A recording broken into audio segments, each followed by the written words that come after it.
Okay, let's be real for a second. You've watched hundreds of those transformation videos. You've told yourself you're just, preparing or researching. But if we're being honest, nothing in your own life has really changed, has it?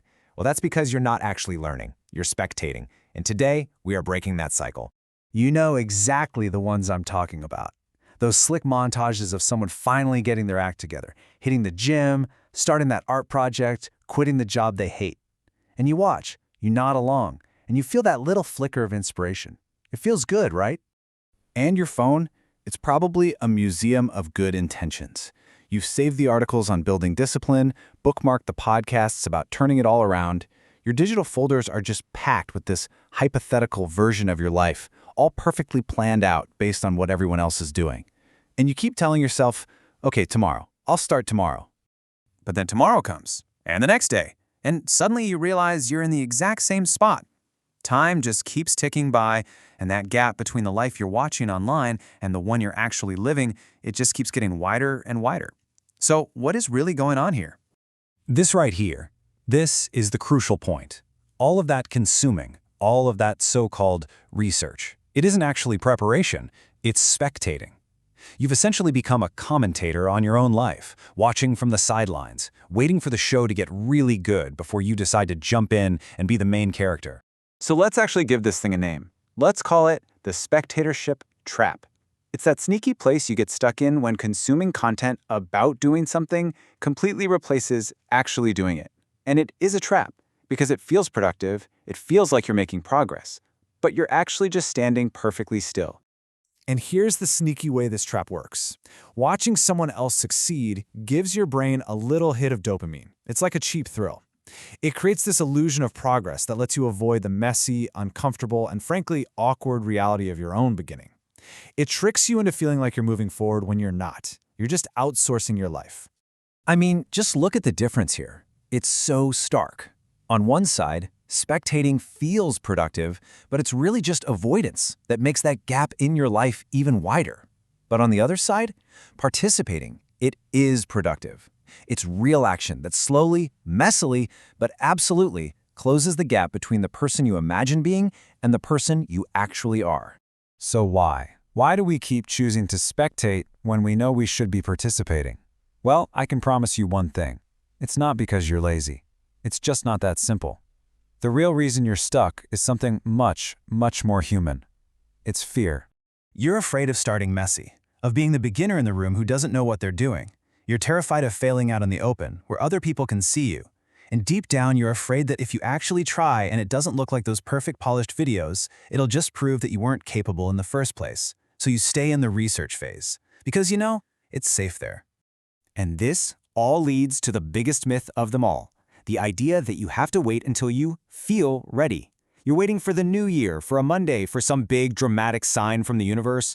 But the people in those stories you admire, they didn't feel ready either. Readiness isn't something you wait for. It's something you create by starting. And that's the real secret, isn't it? Real, lasting transformation doesn't start with some lightning bolt of inspiration. Nah. It usually starts on like a random Tuesday afternoon. And it's not driven by some grand moment, but by that quiet, nagging frustration of just being sick and tired of your own excuses. It's way less cinematic for sure, but it's a whole lot more honest. Okay, so we get it. We're in the trap. How do we get out? Well, we don't need more inspiration. We need a system, an actual practical plan to get us from watching to doing. So let's build one right now. We'll call it the participation system. It's a clear path out of the trap. Here it is. It's 5 simple steps. Step 1, you have to consciously recognize when you're spectating. Step 2, get honest about the specific fear that's holding you back. Step 3, and this one is key, you have to close the gap between thinking and doing. Step 4, you give yourself permission to start imperfectly. And finally, step 5, you make a daily, deliberate choice to participate more than you consume. Let's really drill down on step 3, because this is where almost everyone gets stuck. We have this belief that we have to think everything through, plan it all out perfectly, and then we can start. But that's wrong. You cannot research your way into a new life. You can't think your way into becoming a different person. You have to do your way there. Which brings us right to step 4. Participation means you have to be willing to do it badly for a little while. It means writing that ugly first draft, or going for that awkward 5-minute run, or being the worst person in the dance class. You have to edit your life while you're actually living it, instead of trying to script it perfectly beforehand. And every single one of those imperfect actions is like a vote for the person you're trying to become. And for step 5, here is your practical tool. The next time you feel that urge to open an app and scroll for motivation, just stop.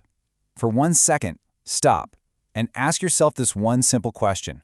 Am I actually preparing right now, or am I just avoiding the discomfort of starting?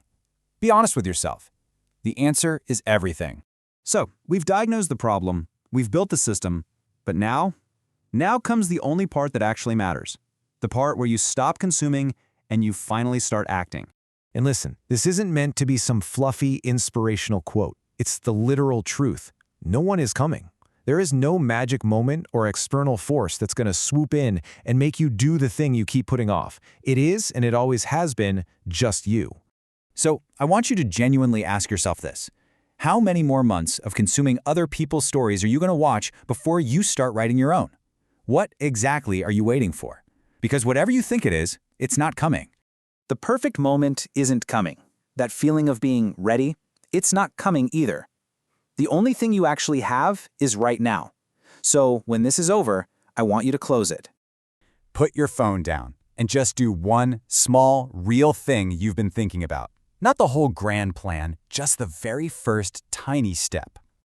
Do it badly. Do it imperfectly. Do it without having any idea how it's all going to turn out. The quality of your start doesn't matter at all. The fact that you started, that's everything. Because that single decision to participate right now, that's how your real story begins. So stop watching and start living.